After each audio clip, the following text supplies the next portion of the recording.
بھائی کتنا یہ ایون فیلڈ، جتنا سیاست میں اس ایون فیلڈ کا ذکر ہوا ہے اتنا ہی ایون فیلڈ بار بار واپس آتا ہے سیاست، بار بار. Exactly this is the point Kashif.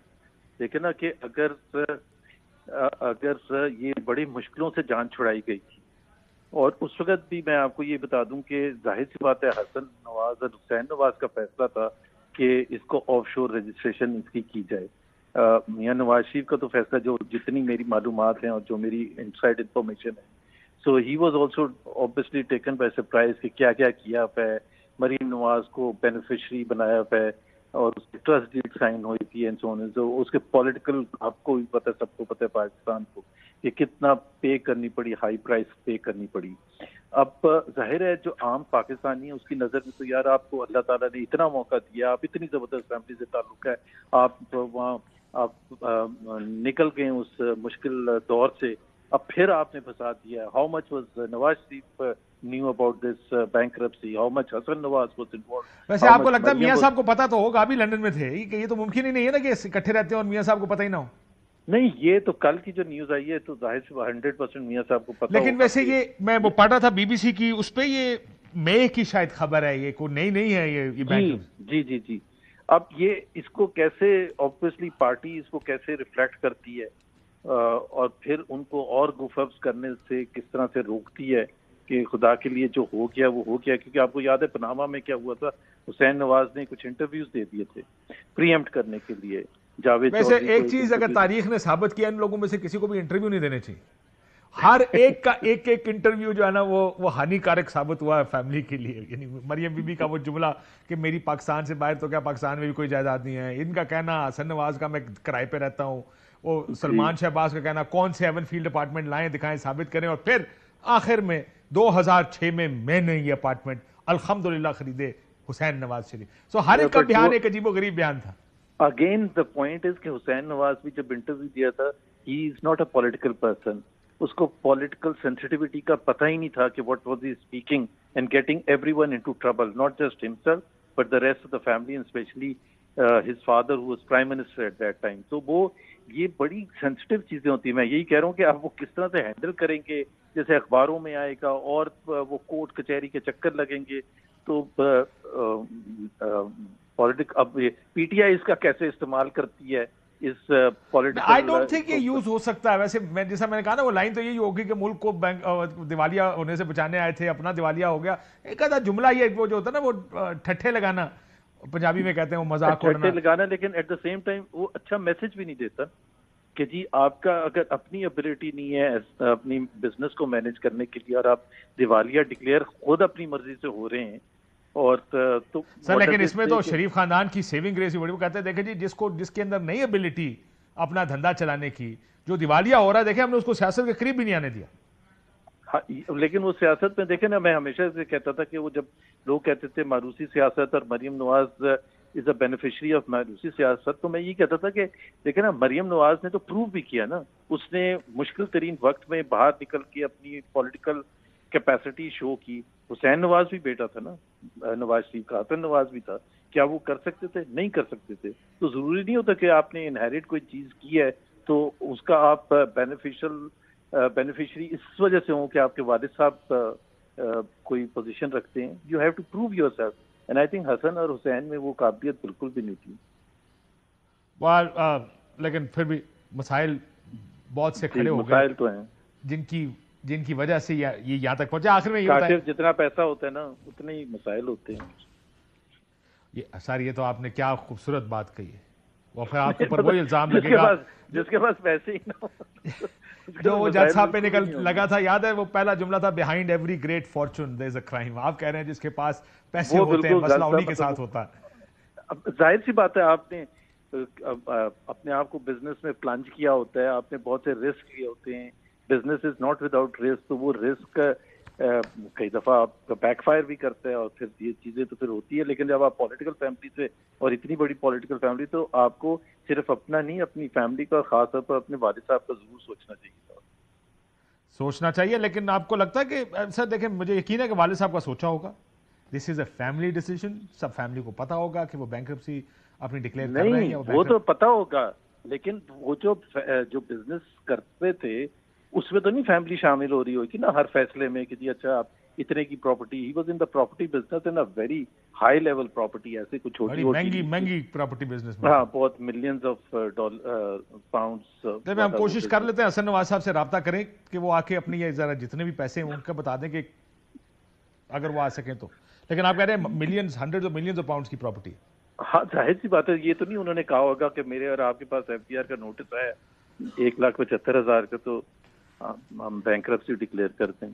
چھوٹے موٹے, ہم تو چھوٹے موٹے آپ تو پھر بھی شاید کر لیں, مطلب میرے پاس. ہاں ہم امیر لوگ نہیں ہیں لیکن ہم اچھے لوگ ہیں. بہت شکریہ. جی اچھے لوگ ہیں. بہت شکریہ محمد زبیر صاحب. ناظرین گفتگو آپ نے سنی, اجازت دی.